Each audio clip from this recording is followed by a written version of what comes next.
வணக்கம். புத்தக சிறகுகள் புத்தக கடையிலிருந்து நான் தயாஜி.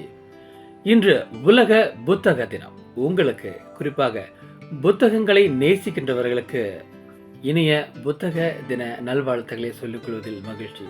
இன்னைக்கு மட்டும் இல்லைங்க, புத்தகங்களை வாசிக்கின்றவர்களுக்கும் புத்தகங்களை நேசிக்கின்றவர்களுக்கும் புத்தகங்கள் அவர்கள் கையில் இருக்கக்கூடிய ஒவ்வொரு நாளுமே வாழ்த்துவதற்குரிய நாள்தான்.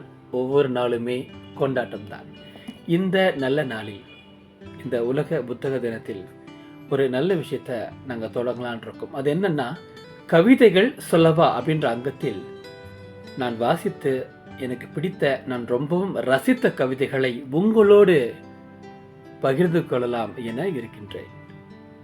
இன்றைய முதல் கவிதையாக கவிஞர் மனுஷபுத்திரனின் அந்நிய நிலத்தின் பெண் என்னும் கவிதை தொகுப்பில் இருந்து ஒரு கவிதையை உங்களோடு நான் பகிர்ந்து கொள்ளப் போகின்றேன்.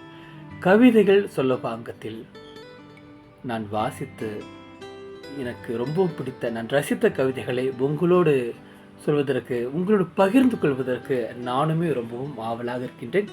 நீங்களும் உங்களுக்கு பிடித்த கவிதைகளை, உங்களுக்கு ஒரு ஏக்கத்தையோ ஒரு மகிழ்ச்சியையோ ஒரு துக்கத்தையோ ஏதோ ஒரு உணர்வை உங்களுக்குள் எழுப்பிய கவிதைகளை எங்களோடு பகிர்ந்து கொள்ளலாம்.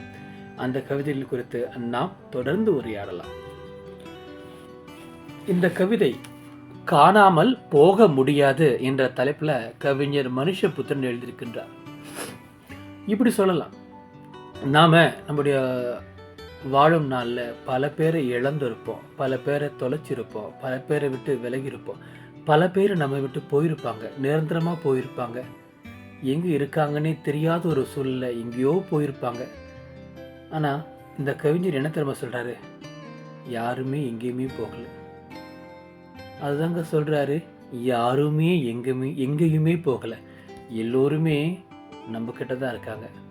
எந்த தருணத்தில் திரும்ப அவங்க வெளிப்படுறாங்க அப்படின்னு இவர் சொல்லக்கூடிய இடம்தான் ரொம்ப முக்கியமான ஒரு இடமா அந்த கவிதையில் நான் பார்க்குறேன். ரொம்ப ஆச்சரியமாகவும் இருக்கு. காணாமல் போக முடியாது, யாரும் காணாமல் போக முடியாது. இடம் மாறுகிறார்கள் அல்லது மாற்றப்படுகிறார்கள். மேலும் காணாமல் போனதாக நம்மை நம்ப வைக்கின்றார்கள். எப்படியும் திரும்பி வருவார்கள் தானே.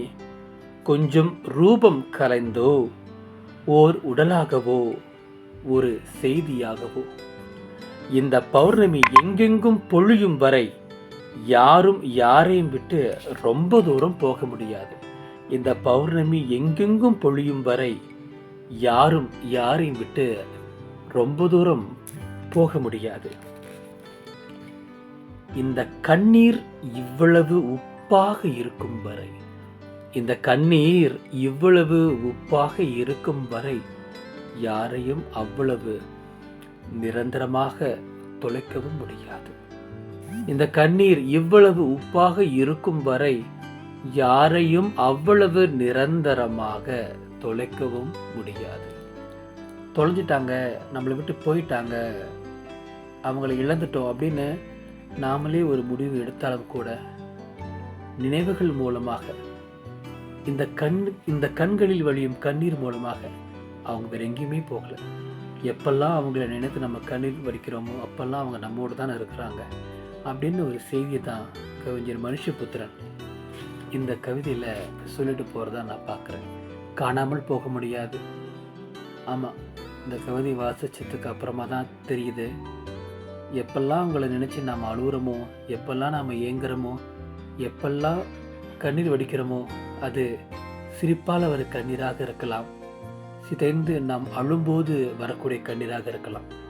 அவங்கள நம்ம எங்கேயுமே தொலைக்கலை, அவங்களும் நம்மளை விட்டு எங்கேயுமே போகலை, நம்மோடு தான் இருக்காங்க அப்படின்னு இந்த கவிதையை வாசித்து நான் புரிஞ்சுக்கிறேன். கவிதைகள் சொல்லவாங்கத்தில் முதல் கவிதையாக கவிஞர் மனுஷபுத்திரனின் அந்நிய நிலத்தின் பெண் என்னும் கவிதை தொகுப்பிலிருந்து ஒரு கவிதையை உங்களோடு நான் பகிர்ந்து கொண்டேன். மீண்டும் அடுத்த கவிதைகள் சொல்லவா அங்கத்தில் நான் வாசித்து எனக்கு ரொம்பவும் பிடித்த, நான் ரசித்த கவிதைகளை உங்களோடு பகிர்ந்து கொள்ள நானும் ஆவலோடு காத்திருக்கின்றேன். நீங்களும் உங்களுடைய கருத்துக்களை எங்களோடு பகிர்ந்து கொள்ளலாம். இந்த வேளையில் உங்களோடு பேசிய மகிழ்ச்சியோடு விடைபெறுகின்றேன். புத்தக சிறகுகள் புத்தக கடையிலிருந்து நான் தயாஜி. நன்றி, வணக்கம்.